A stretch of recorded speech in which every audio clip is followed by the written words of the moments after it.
in collaborazione con Glam Vision e Dentisti Riuniti.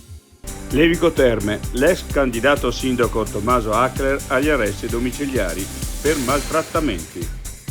Bolzano, riempito di pugni mentre cerca di salvarlo, poliziotto volontario della Croce Bianca aggredito, 52enne denunciato.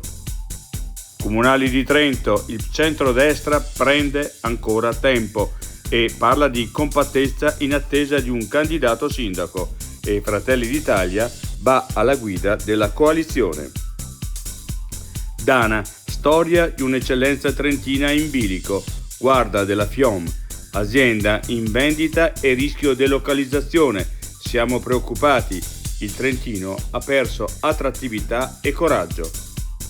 L'altra montagna, con gli impianti disabili e anziani possono godere delle montagne. Al sindaco Sempreboni controbatte l'alpinista del Nevo, non sono accessibili per chi è in sedia a rotelle.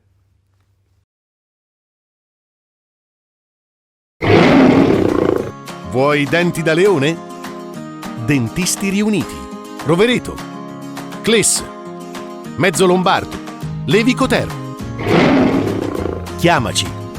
dentistiriuniti.it